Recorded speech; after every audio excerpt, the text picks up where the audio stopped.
What I think we're seeing right now is Trump is attempting to build his own paramilitary force, right? They want people whose, first and ultimate sort of loyalty in this job is going to be to the president.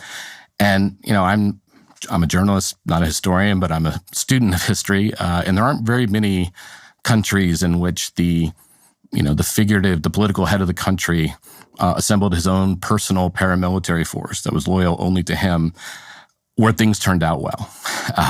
So that's I think where we are right now.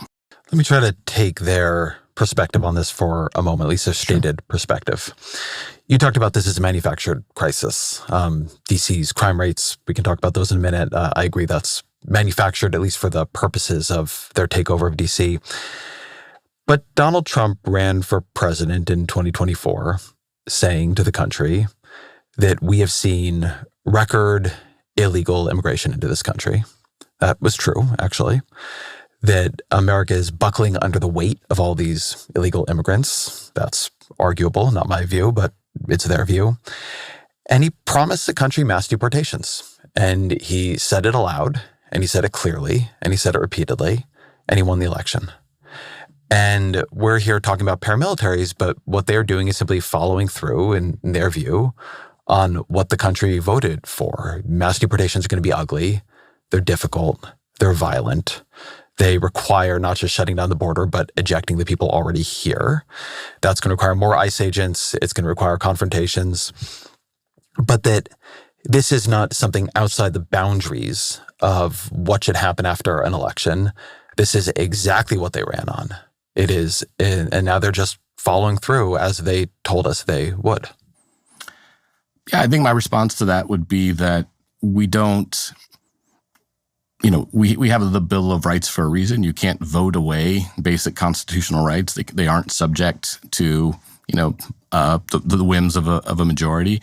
And what we're seeing is, we are seeing suspensions of due process for people who are here and undocumented.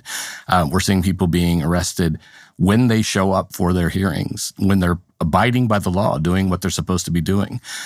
We've seen the Trump administration revoke protected status for refugees from, countries who are fleeing, violence, political persecution, famine, natural disasters all over the world.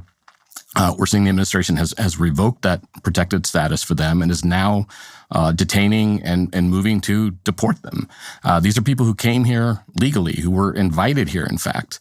They're firing immigration judges who aren't ruling the way they want them to rule.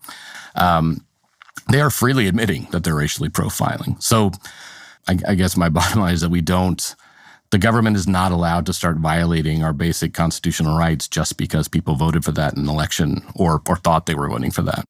I've found it a little shocking to watch them sending masked agents to courthouses where immigrants are showing up and participating in the system exactly as the system has asked them to participate.